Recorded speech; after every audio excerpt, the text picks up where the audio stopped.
camisa. Tremendo. Créanme, cuando yo era adolescente, para los que me conocieron cuando yo fui adolescente, yo usaba mucha camisa. Usaba mucha camisa y pantalón y después llegué y me descargué.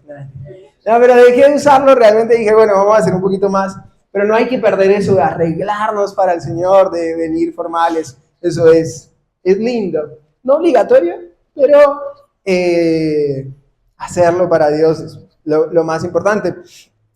¿Cuántos saben que Jesús cantó antes de ir al Monte de los Olivos? Tremendo.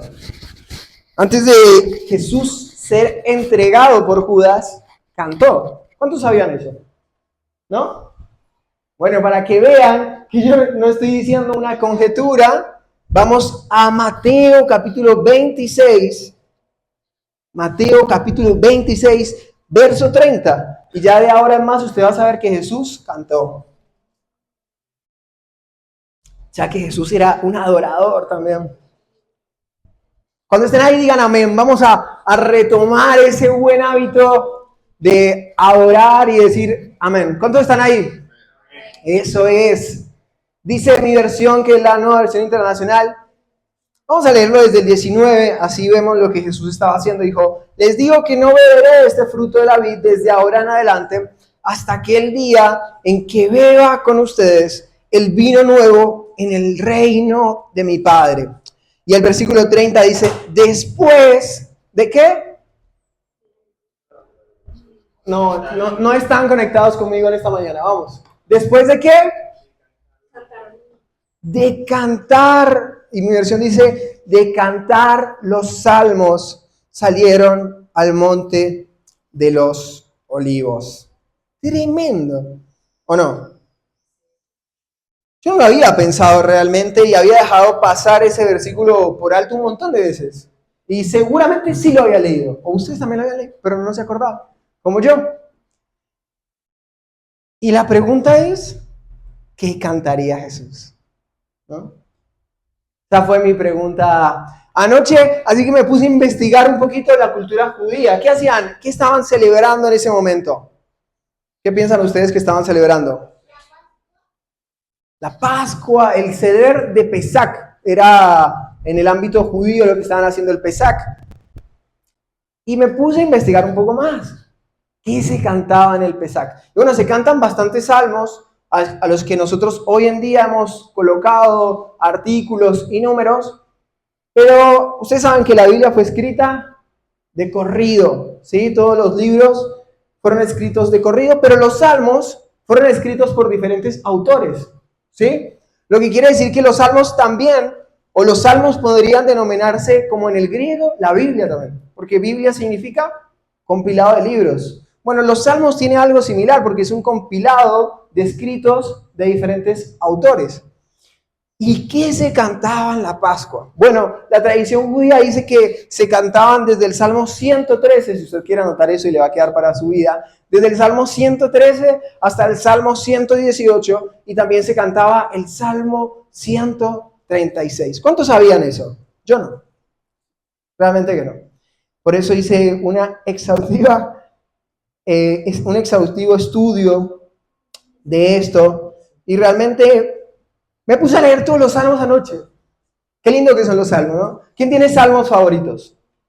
Que no sean, tal vez, los más populares. Salmo 100, 54. ¿Quién más tiene otro salmo favorito? Bueno, hay muchas, creo que Biblias que están abiertas en el Salmo 91, no estoy mal, en la tradición católica. Me gusta el Salmo 59 o 69, creo que es. Interesante como David plasma su corazón. Pero vamos al Salmo 116. Yo me puse a leer esto y me rompió al medio. Realmente, esta es la introducción de nuestra predicación. Miren, yo realmente me puse a investigar mucho más cómo se cantaba, pero no lo voy a hacer. Porque tiene una forma muy particular los judíos de cantar. Y primero que se cantaba en hebreo, y yo hebreo no sé. Y la transliteración al español es un poco extraña, pero si Dios le habla en esta semana acerca de cómo cantar salmos. Es algo, una experiencia muy linda, poder alabar con salmos. Inténtenlo en su casa, en su devocional. Y el Salmo 116, verso 1 dice, yo amo al Señor, porque Él escucha mi voz de súplica. Por cuanto Él inclina a mis oídos, lo invocaré toda mi vida. Los lazos de la muerte me enredaron. Me sorprendió la angustia del sepulcro y caí en la ansiedad y la aflicción. Entonces clamé al Señor. Te ruego, Señor, que salves la vida, que me salves la vida. El Señor es misericordioso y justo. Nuestro Dios es compasivo. Dejémoslo ahí. Después usted lea los otros salmos que le quedan como tarea. Pero qué tremendo que es pensar que Jesús haya cantado esta declaración que acabamos de hacer, ¿no?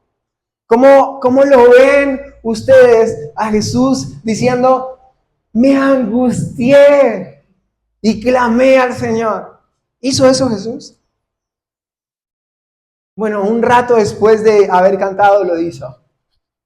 Tremendo.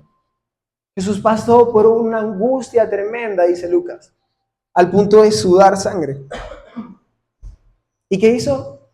Clamó al Señor. Salmo 136 dice, den gracias al Señor, porque Él es bueno. Su gran amor perdura para siempre. Ustedes pueden sacar cientos de prédicas de los salmos. Realmente, créanme que sí. Si usted está diciendo, no tengo creatividad esta semana, el Señor no me ha hablado, como fue mi caso, vaya a los salmos y lea salmos y usted va a encontrar muchísimos temas. Pero hay uno que se recalca en todos los salmos y en la mayoría de los salmos es la fidelidad del Señor.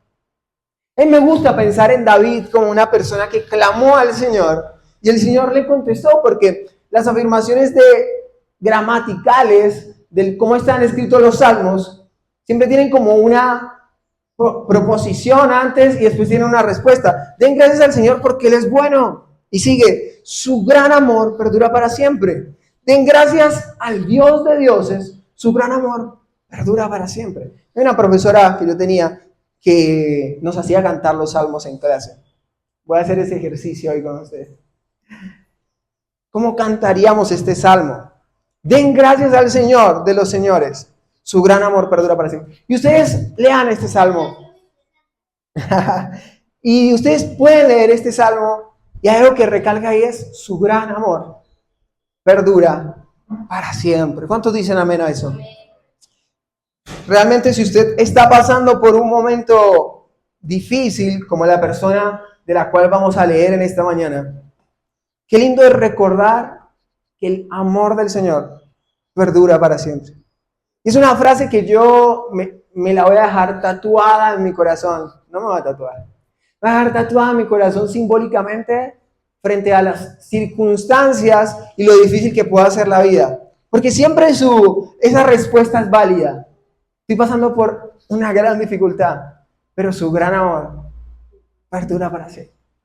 ¡Wow! ¡Qué tremenda afirmación! Y esta semana, créanme que ha sido una de las predicaciones más complejas que yo he escrito, esta de hoy.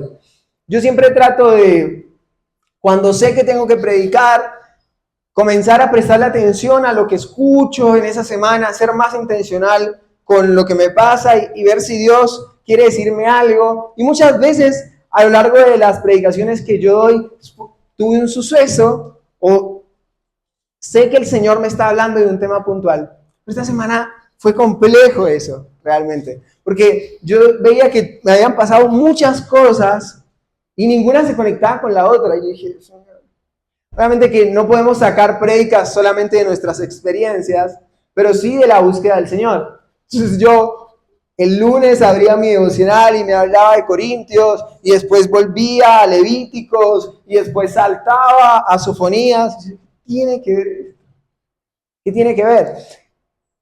Pero Sí, sé realmente que esta palabra que voy a compartir en esta mañana es la que el Señor ha propuesto para ustedes. Y así como fue de gran bendición para mí escribirla, espero que sea para ustedes también escucharla y que el Señor pueda hablarle a cada uno en la medida de lo que Él tiene para sus corazones. Pero las palabras tienen que ser prácticas, aplicativas a su vida. Y si hay alguien que a mí me parece muy interesante estudiar, yo tenía un compañero y ustedes me van a ver a mí, voy a hacer un paréntesis, una digresión le dicen en la Biblia. Yo siempre menciono mucho el instituto. Para los que no saben, yo estudié en un instituto bíblico y lo menciono tanto porque realmente yo decidí, porque creo que aunque crecí en la iglesia, uno tiene que tomar la decisión de aceptar a Cristo. Tiene que llegar un momento en la vida donde uno dice, bueno, este momento he decidido aceptar a Cristo. Y el momento en el que yo decido aceptar a Cristo para caminar con Él por toda mi vida fue en el instituto.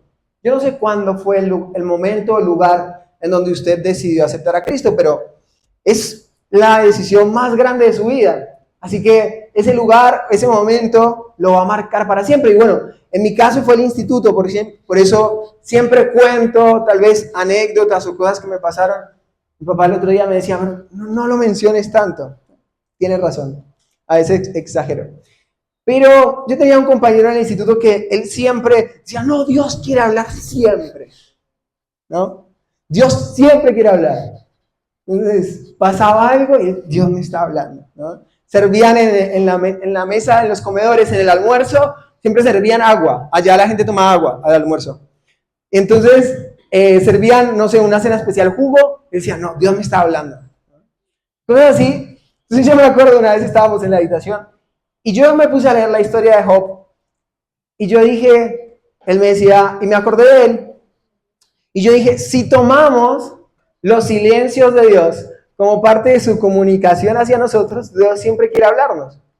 Pero a veces su manera de comunicarse a nosotros es el silencio. Y es muy complejo entender eso.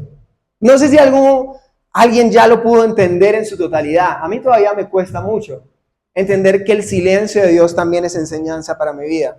Yo soy una persona que quiere resolver todo a mi manera y el Señor me enseña que constantemente es a su manera y que no puedo yo tratar de plasmar siempre eso.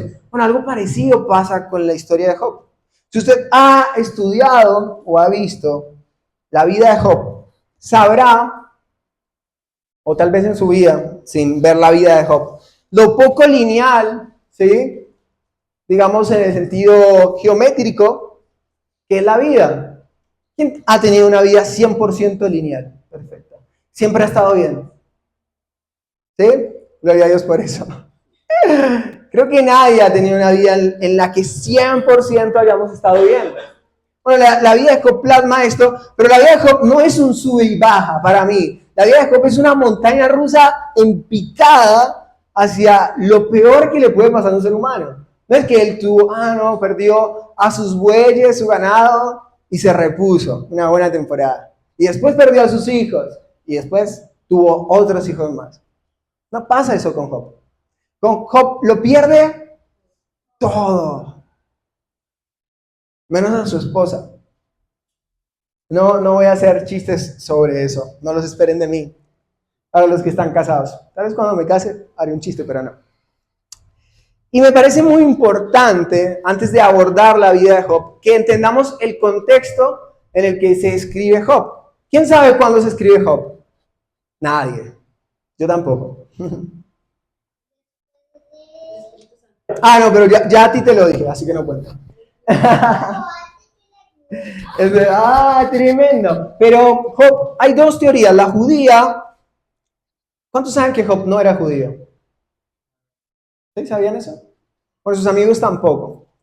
Hay grandes conflictos con el libro de Job que yo lo invito a que si usted está interesado en eso, tengo un gran libro de la vida de Job para que usted lo estudie. Pero hay una teoría judía que dice que fue escrito más o menos en el tiempo de Abraham. Lo loco de que fuera escrito en el tiempo de Abraham, y por qué esa teoría lo dice, es porque no se menciona a Moisés. Pero también es complejo, y esto es lo que dice la otra teoría, que es la no judía, que dice que Job tenía mucho entendimiento de quién era Dios. ¿Cuántos, sean sinceros, han leído todos los 42 capítulos de Job? Pueden levantar su mano en algún momento de su vida. Tenemos un montón que han leído Job. Quiero corregir si son 42. Sí, 42. Y vemos que Job le hace planteos a Dios teológicos muy fuertes, ¿o no? Es pesado teológicamente, o sea, tiene temas heavies, muy fuertes Job. Job se le planta a Dios de una manera tremenda.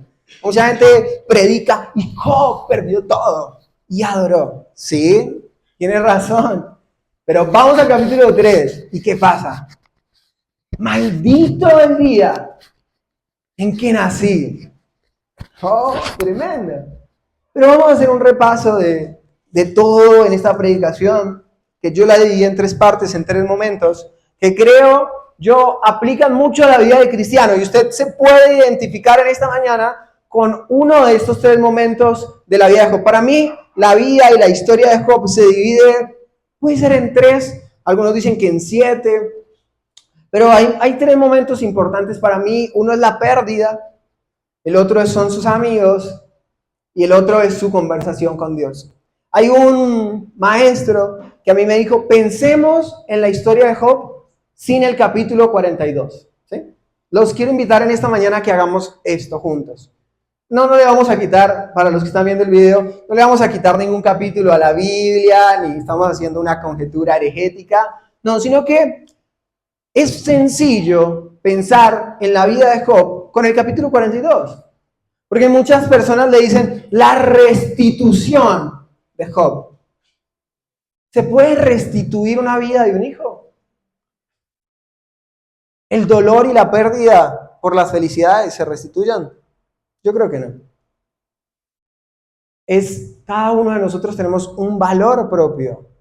Y que uno de nosotros no esté, nadie lo va a poder reemplazar. Porque es único. Y así nos ha hecho Dios. Únicos. Entonces, la vida y el capítulo 42 de la historia de Job no puede ser pensada como, no, Dios le restituyó, le dio todo aquello que había perdido. Dios lo recompensó, puede ser. Le dio como un regalo. Pero no de restitución, de Dios restitúyeme. Y el tema de la restitución en la Biblia es bien complicado. Yo he visto muchos predicadores, profetas, arrebata tu restitución. Y es complejo. Porque entramos en un ámbito de creer, y yo no sé quién nos hizo pensar eso. Síganme en esta mañana en esto. Si a usted le pasó, comparte conmigo. Pero no sé quién nos hizo pensar de que nosotros como cristianos merecíamos algo. Yo era así cuando era joven. No, yo no merezco que me traten bien. ¿No? Y podemos decir que tenemos derechos, obviamente. Yo no estoy diciendo, fáltele el respeto. No. Todos merecemos un buen trato, merecemos una vivienda, salud. Tenemos el derecho a esas cosas. Pero nos pasa mucho con Dios el hecho de pensar de que nosotros, Señor, porque tú eres bueno, tú eres justo, merecemos que nos pasen todas cosas buenas. Y lo malo no. Y lo malo es de Satanás. Y lo malo es porque hicimos algún pecado. Yo me acuerdo que yo tuve una temporada en mi adolescencia que me enfermaba demasiado, pero muchísimo. Yo no sé qué me pasaba. Estaba súper enfermo y si ustedes, bueno, en el hospital militar, ahí está mi carpeta todavía. El otro día la vi. Una cosa así de historiales clínicos. Y cada vez iba al médico por algo distinto. Un día iba por fiebre, otro por tos, otro me dolía el hombro. Yo no sé qué me pasaba. Estaba queriendo llamar la atención. No quería llamar la atención. Realmente me enfermaba. O sea, estaba pasando un momento difícil de mi adolescencia. Y me acuerdo de un comentario de alguien que me dijo, ¿qué andarás haciendo? ¿En qué pecado estarás ocultando? Y con esto no quiero que pensemos que los pecados no traen consecuencias. Traen consecuencias. El error es pensar que las cosas malas que nos pasan son a raíz de haber fallado. Y es lo que le pasa a Job.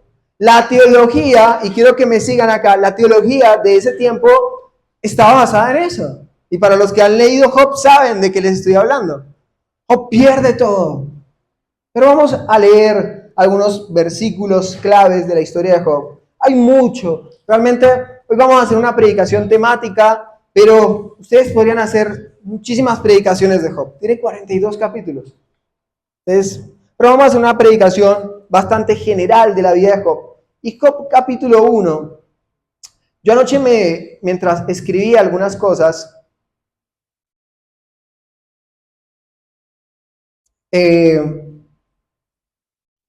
pensaba que posee un gran problema en algunas situaciones que no lo llamemos problema, llamémoslo una buena oportunidad.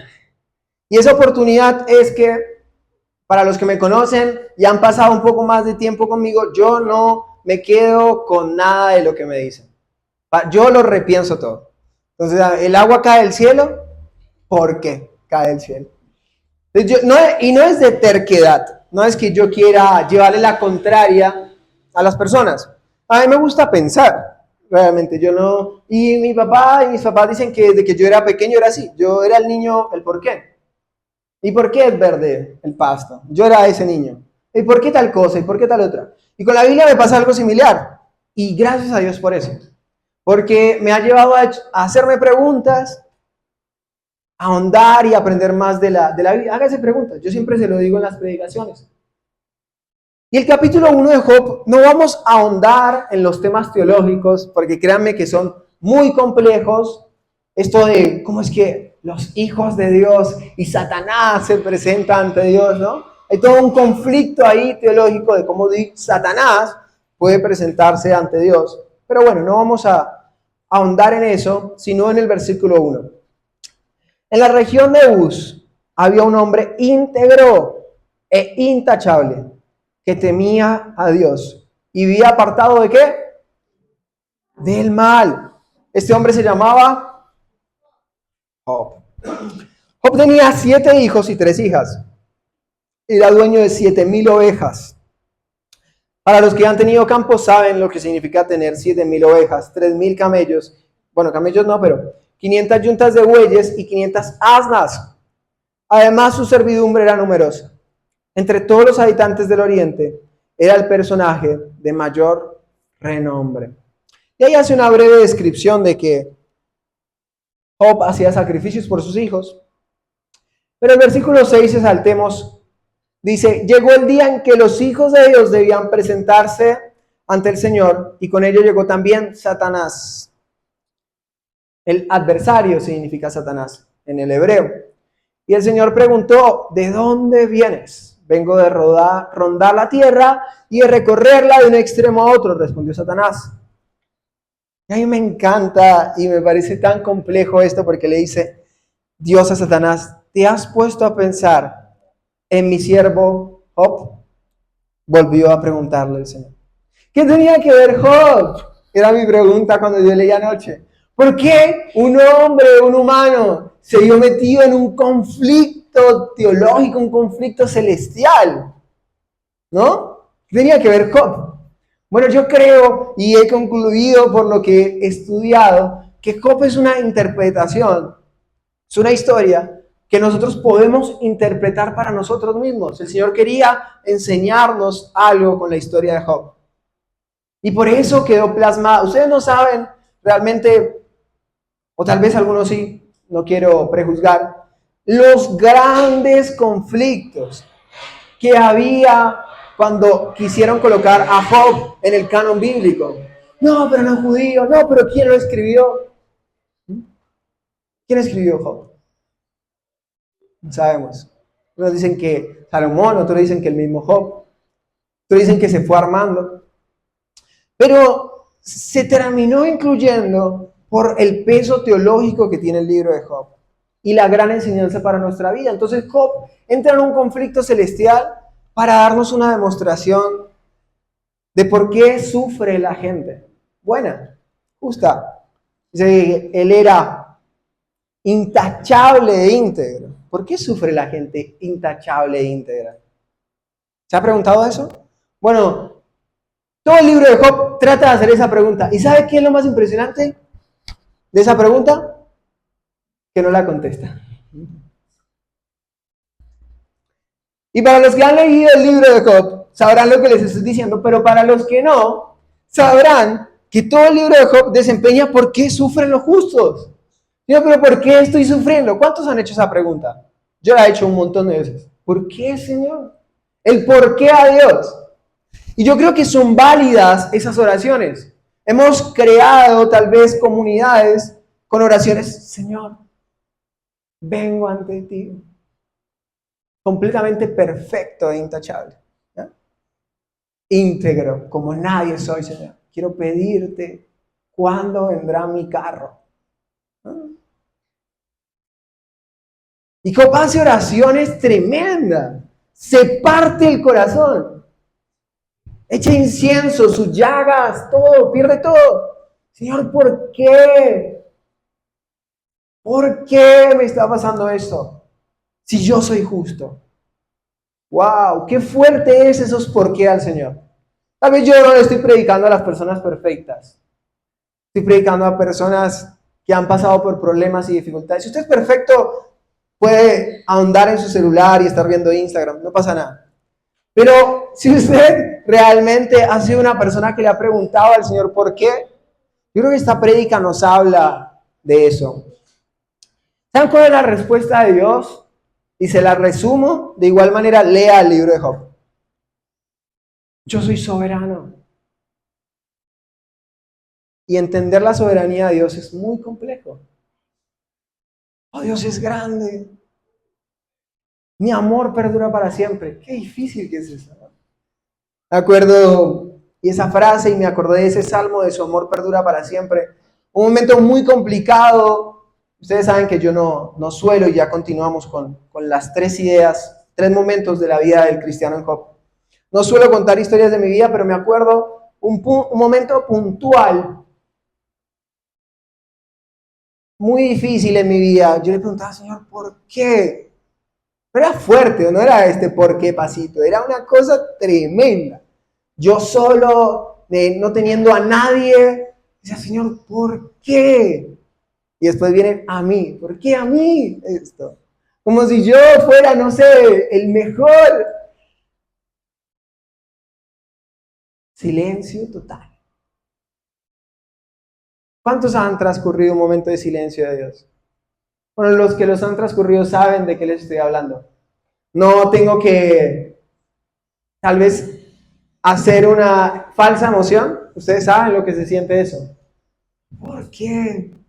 Y parece que todo iba bien, pero pasó. Y Job plasma esta idea. Job no pierde todo por ser malo, y en los capítulos siguientes, en el capítulo 1, narra cómo Job pierde todo. Y es una pérdida tras otra. Dice, y la persona que le estaba contando no había terminado, y llegaba la otra. Perdiste tus bueyes, perdiste todo. ¿Y dónde estaban tus 10 hijos? Lo perdiste también, perdiste a tus hijos. Y Job hace una gran pregunta y dice algo que a mí me parece muy interesante, que está en el versículo 21, después de haberlo perdido todo. Capítulo 1, versículo 21.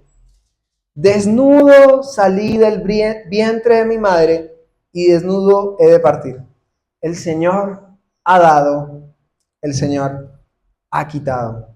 Bendito sea el nombre del Señor. Después, en el capítulo 2, vuelve otra vez este conflicto celestial. Y Satanás le dice, claro, no era lo que tenía, era él a lo que había que atacar, para que él ceda. Bueno, puedes afectar su salud, pero no su vida. Y dice que a Job le da una lepra, llagas en todo el cuerpo. Y su esposa, en el versículo 9, le hace una pregunta. ¿Todavía mantienes firme tu integridad? Qué fuerte esto. Maldice a Dios y muérete. Es muy fuerte eso. Pero yo ayer escuchaba a alguien que me decía Los hijos también eran de ella. Por eso poco se habla de eso. Eran de ella sus hijos, ¿no? Y a veces satanizamos, Satanás hablándole a Job. ¿Cuántos no, tal vez no maldecido?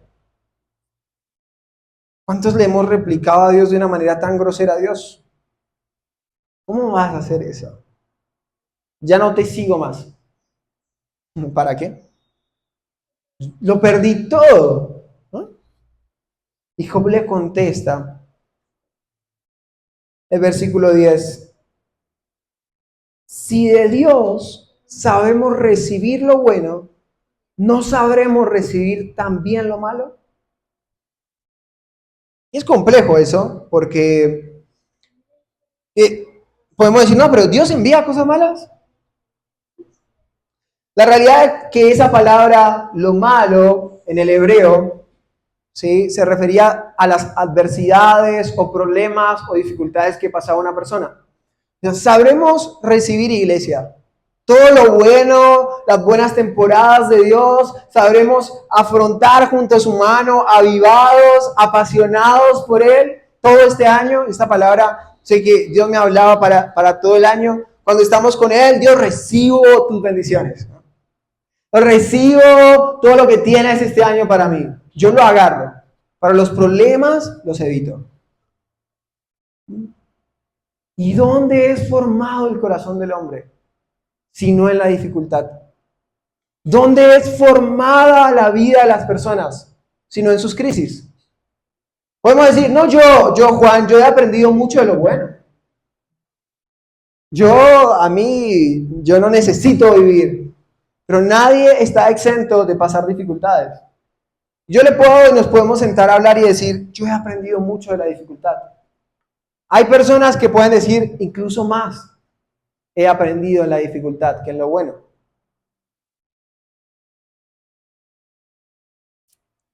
Y hay algo que no se transacciona, que no cambia, que no se modifica, y el libro hace mucho énfasis en eso, y es en la fe que Job le tiene a su Dios. ¿Saben por qué? Porque nunca le deja de hablar. Dice que después de todo eso, Job dura 7 días en silencio, en donde llegan sus amigos. Y llegan sus amigos, y lo único bueno que hacen sus amigos es eso, que se quedan con él en silencio. Después hacen un montón de cosas malas. Pero si hay algo bueno que recalcarle a sus amigos, es que llegan y se quedan en silencio. ¿Cuántos tienen amigos así? Que pueden llegar a ustedes y quedarse en silencio 7 días. Qué fuerte. Busquemos esa clase de amigos, y si no, seamos esa clase de amigos. ¿Hay lo que es haberlo perdido todo? Tal vez algunos sí. Algunos habrá perdido en su vida mucho. Sueños. A veces pensamos que solamente es la pérdida de personas, o pensamos que es la pérdida material. Pero ¿cuántos no han perdido sueños? Abandonado o frustrado sus vidas en base a cosas difíciles que les pasaron. Yo por lo menos tengo algunos cuantos que perdí, que frustré, que dejé. Es difícil la pérdida de los sueños. Es difícil negarse uno y decir, Señor, tu plan es más grande que el mío. Y decir, no, vamos para Nínive. No voy a Tarsis. Es difícil hacer eso. Me gusta porque la Biblia narra de manera muy cruda las miserias de los hombres también. Sus equivocaciones. ¿Saben para qué? Para que sea práctica para nosotros. Y no creamos, porque alguien nos hizo creer, de que nosotros podíamos mirar al otro por encima de nuestros hombros y creernos más aptos que él. Porque no, yo estoy bien económicamente. Porque a mí me va mejor en la vida. Si yo soy un elegido del Señor. ¿Quién nos hizo creer eso? ¿Quién nos hizo creer lo que le van a decir los amigos de Job? ¿Saben? Los amigos de Job, que son 3. Que me diga los 3 nombres, le doy un premio. ¿Quién se lo sabe? ¿Alguien se sabe los nombres de los 3 amigos de Job? A la una, A las 2 y a las 3. No. Bildad, Zofar y Elifaz. Vamos a cambiarlo de orden. El primero es Elifaz, Bildad y Zofar. Y después se menciona otro. Ya ese lo deben conocer. ¿Cuál es? El último. No, el último. Eliú. Creo que no sé si es de Nabat, creo que es algo así.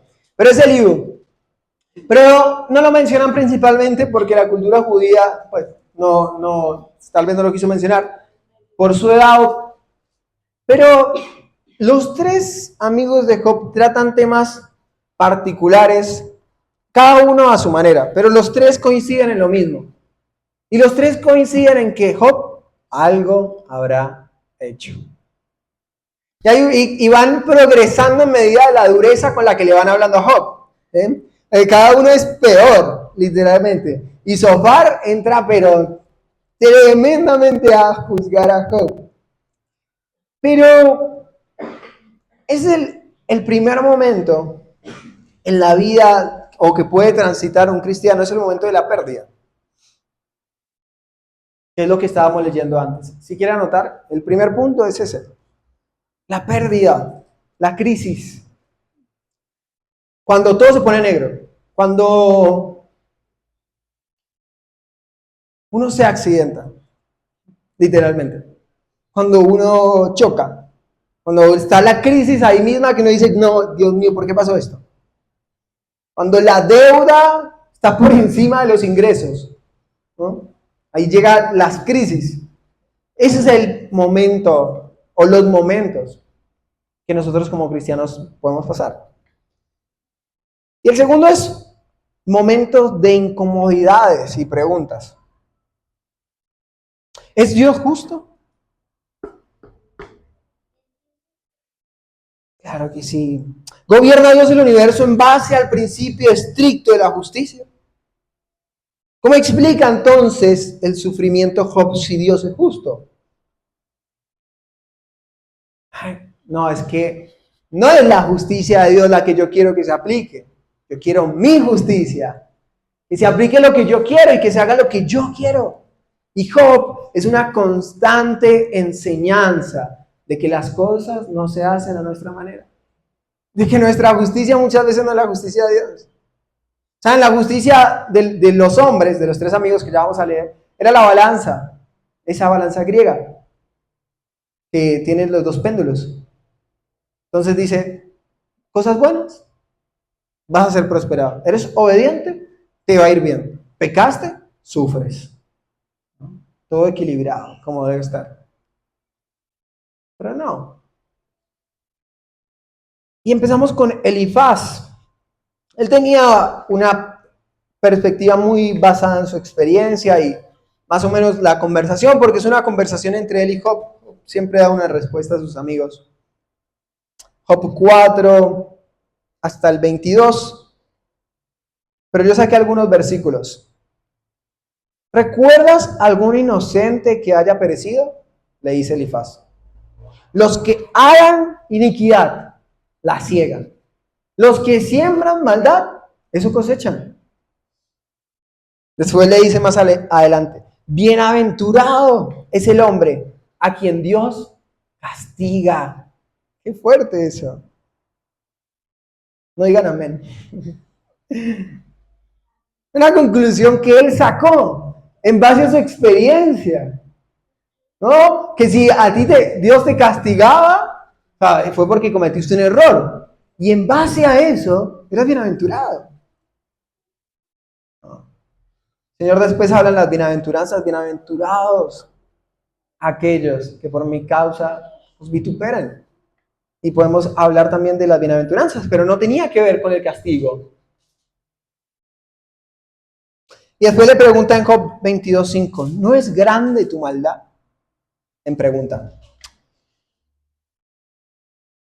Convierte su experiencia posiblemente en una doctrina. Supone un pecado que tiene Job sin evidencias. ¿Cuántos han hecho eso? ¿Cuántos han convertido su experiencia en doctrina? No, es que porque a mí me pasó, entonces es así. ¿Qué dice la palabra? Su gran amor perdura para siempre. Dios es fiel, nosotros siendo infieles. ¿A dónde podremos ir sino al Señor? Que Él tiene palabras de vida. La palabra me dice cosas distintas. De que el Señor nos acompaña cuando pasamos por el valle o cuando estamos en los montes. Después aparece Bildad. Él ya es un poco más fuerte. ¿Acaso torcerá Dios el derecho? Si tus hijos pecaron contra Él. Ya fue más fuerte, se metió con sus hijos. Y miren lo que les dice Job capítulo 8. Él los entregó a su castigo. Wow. No solamente que le recrimina a Job por su error, sino que justifica la tragedia. Y el último es Zofar. Ese es el dogmatismo extremo. Dios habló y ya. Quédese con lo que Dios le dijo. Vamos a Job 11:6. Job capítulo 11, verso 6.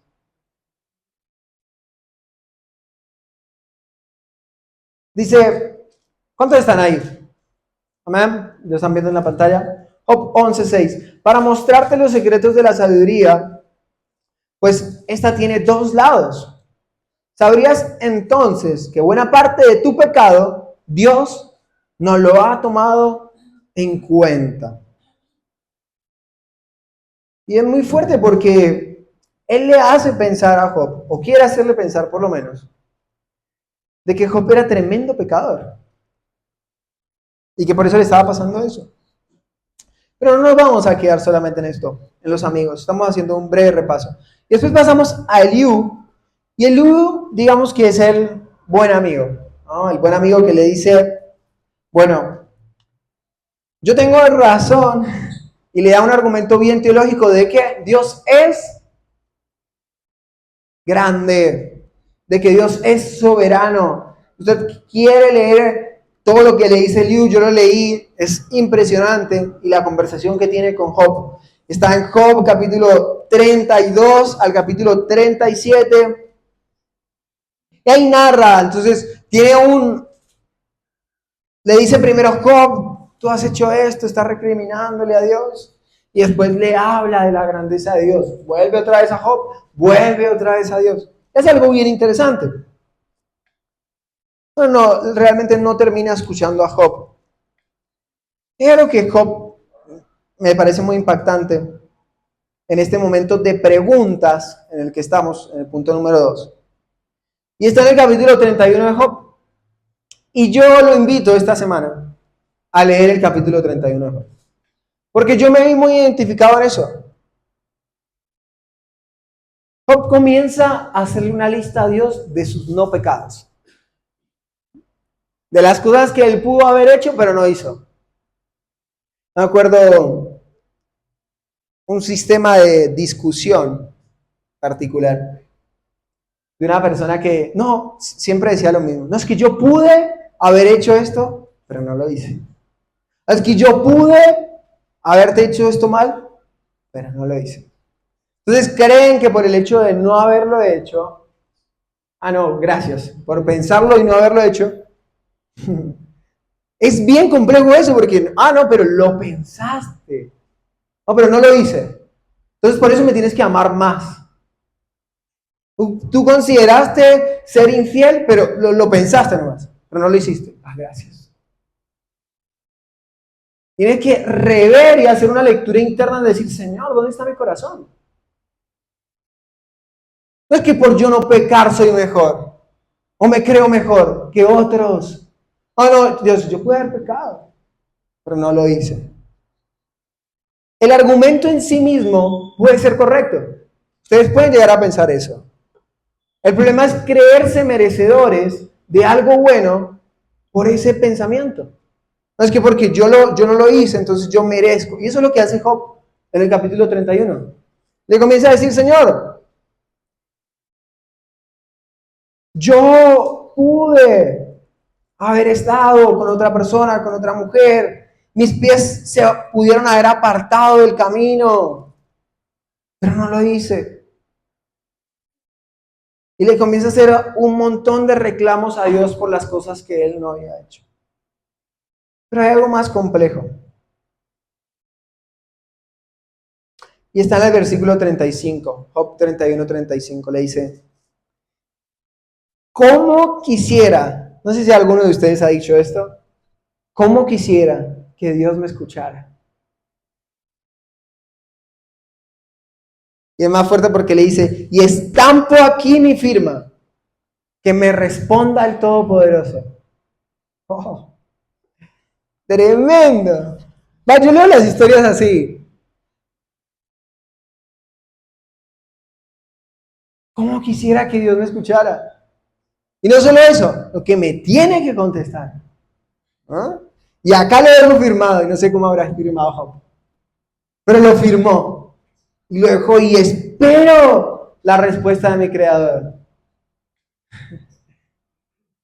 Nos creemos muchas veces estos merecedores. En los momentos de preguntas, si hay una invitación práctica que yo les quiero dejar. Cuando no entiendan nada, es lo que me dijo un pastor una vez que me encantó. La oración en los momentos difíciles no cambia la voluntad de Dios, te cambia a vos. La oración en los momentos difíciles no cambia la voluntad de Dios, te cambia esa voz, te cambia a ti. Y eso es muy fuerte. Oramos, Señor, como si nosotros quisiéramos cambiar tu voluntad. Dios, no hagas esto. En vez de orar para nosotros y decir, Señor, ¿qué soy yo? Me encanta el Salmo capítulo 8 porque le dice David al Señor, Señor, el universo es tan grande, tan inmenso. Las galaxias, las estrellas. ¿Y quién es el hombre para que en él tú pienses? Pero nuestras oraciones no. Nuestras oraciones son una lista de reclamos hacia Dios. Intentando cambiar, como si nosotros pudiésemos hacer eso. Y yo, cuando leía la historia de Job, y ya voy finalizando con esto, pensaba y decía, soy tan parecido a Job. Y Job no tenía revelación de Cristo. Job no tenía revelación de que Jesús lo iba a salvar. Yo sí. De que el Espíritu Santo camina conmigo. Pero aún así hacemos las mismas preguntas, los mismos reclamos. Yo los invito en este año a que no sea un año de reclamos, que sea un año de aprendizaje. Señor, ¿qué nos quieres enseñar? ¿Cómo me puedo acercar más a tu palabra? ¿Cómo puedo ver más tu grandeza? La queja es tan sencilla. ¿Cómo nos quejamos? Piensa esta semana cuántas veces se queja. Yo he hecho ese ejercicio, pero por todo. Por el calor, por la lluvia, por el tráfico, por la plata. Y nos la pasamos la vida quejándonos. Job estaba reclamándole. Tal vez podríamos decir que con justo derecho, si lo perdió todo. Y entra un momento, y es el momento el tercer momento. Dijimos que teníamos el primer momento de crisis, el segundo momento de preguntas incómodas de nuestra parte hacia Dios. Y el tercer momento es un momento de escucha a Dios. Job le hace muchas preguntas a Dios. Yo les vengo a dar una noticia que tal vez ustedes ya saben. Que Dios muchas veces no contesta esas preguntas. O por lo menos ahora no. Entonces pasan los años y uno dice, ya entendí. Entonces le hacemos preguntas a Dios, Dios, pero ¿por qué no puedo hacer esto? ¿Por qué no me puedo meter en esto ahora? Y después pasa el tiempo. Gracias, Señor, por haberme cuidado. Yo por lo menos hago esa retroalimentación. Y vamos a Job capítulo 38. Ya vamos finalizando. Después de el capítulo 31 de Job, viene todo lo que les conté de Eliú. Muy interesante, léalo. El Señor respondió a Job desde la tempestad y le dijo: ¿quién es este que oscurece mi consejo con palabras carentes de sentido? Miren esto tan fuerte, se lo está diciendo el creador del cosmos. Prepárate a hacerme frente. Yo voy a interrogarte ahora y tú me vas a responder. Ahí está esa firma que le dijo: ojalá mi Dios me escuche. Ahora Dios le dice: bueno, yo voy a hacer preguntas ahora y tú me vas a contestar. ¿Dónde estabas cuando puse las bases de la tierra? Me encanta la NBI realmente porque le dice: dímelo, si de verdad sabes tanto, porque todo el libro realmente Job plasma todo lo que sabe de Dios, lo que conoce de él. De que como él es justo, entonces dice: oh Dios, yo sé, y yo sé, y yo sé. Entonces Dios le dice: bueno, si tú sabes tanto, contéstame eso. ¿Sabes quién estableció sus dimensiones? ¿Y quién tendió sobre toda la tierra la cinta de medir? ¿Sobre qué están puestas sus cimientos? ¿O quién puso su piedra angular? Y le hace una serie de preguntas. Job se reconoce que carece del peso celestial para contestar todas esas preguntas. Y en Job capítulo 40, versículo 2, le dice el Señor: ¿corregirá el Todopoderoso quien contra él contiende? ¿Qué responde a Dios quien se atreve a acusarlo? Y le dejó puesta la pregunta a Job.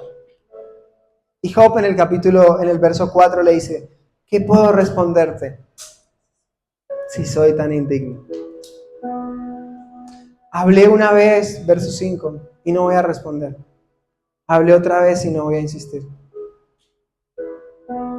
Y le hace más preguntas el Señor. Versículo 8, ¿vas acaso a invalidar mi justicia? ¿Me condenarás para justificarte? ¿Tienes acaso un brazo como el mío? ¿Puede tu voz tronar como la mía? Si es así, cúbrete de gloria y esplendor, revístete de honra y majestad. Después le habla de dos seres. Y en el capítulo 42, que les dije que no lo pensáramos, pero ahora lo vamos a leer. Job respondió al Señor y le dijo: yo sé bien que tú lo puedes todo, que no es posible frustrar ninguno de tus planes. ¿Quién es este? Has preguntado, que sin conocimiento oscurece mi consejo. Reconozco que he hablado de cosas que no alcanzo a comprender, de cosas demasiado maravillosas que me son desconocidas. Dijiste: ahora escúchame, yo voy a hablar, yo te cuestionaré y tú responderás. Pero Señor, de oídas había oído hablar de ti, pero ahora te veo con mis propios ojos. Por tanto me retracto y me arrepiento en polvo y cenizas. Y es tremendo porque Job carece de todo el peso para poder contestarle a Dios y le ha hecho un montón de reclamos. Después, léanlo realmente. Y yo ayer anoche, cuando terminaba de escribir la prédica, pensaba: Señor, ¿quién podría contestarte estas preguntas? ¿Quién podría contestar todas esas preguntas que hace el Señor? ¿Hay alguien que podría contestar? ¿Quién creen que es? ¿Quién estaba cuando Él fundó el mundo? Jesús. ¿Saben qué me parece fuerte de que Jesús pudiera contestar todas estas preguntas? Que la única persona que ha pisado este planeta Tierra, que pudo haber contestado todas esas preguntas del Todopoderoso, no vio cosa a la cual aferrarse. y se entregó por amor. Pero nosotros no. Nosotros nos creemos mejores que los otros. No solamente que nos creemos mejores, sino que creemos que el otro es más pecador que yo y que él sí merece el castigo. Y la única persona que sí podía hacer eso no lo hizo.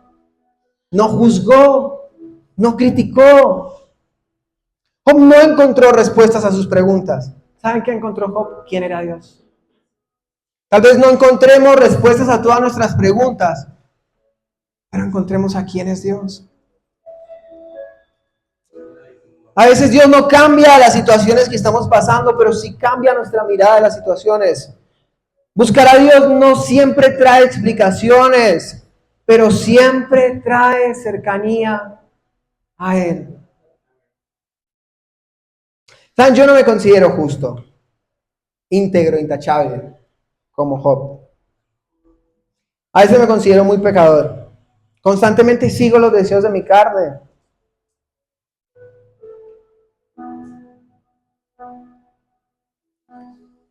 Hay un versículo que me encanta.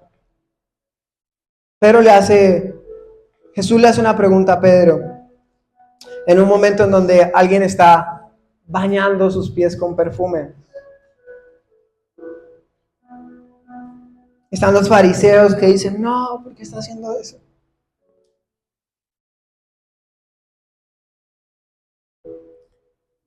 Y Jesús hace una parábola y finaliza la parábola diciendo, te digo que sus pecados, que son muchos, han sido perdonados. Por eso ella me demostró tanto amor. Pero una persona a quien se le perdona poco, demuestra poco amor. ¿Y por qué finalizo con ese versículo de Jesús en ese momento? Creo que algo que, y es fácil tal vez decirlo, como que le faltó a Job, no. Algo que nos falta a nosotros es ser autocríticos. Nuestras oraciones a Dios están llenas de cuestiones que yo merezco. Hay algo que me encanta pensar cuando yo adoro o le canto a Dios. Señor, qué pecador que soy yo. Y no hablo de pecador de que yo sea un incircunciso y ande con adicciones, no. Fallo constantemente en mis pensamientos. Le fallo al Señor. Si usted es perfecto, no se va a sentir identificado con esta oración que yo voy a hacer. Pero si no lo es, como yo, que usted pueda orar y decir, Señor, gracias, porque no tengo nada que reclamarte. Todo lo contrario, Señor. Tengo mucho por qué agradecerte. ¿Qué tal si cerrados sus ojos? Señor, gracias.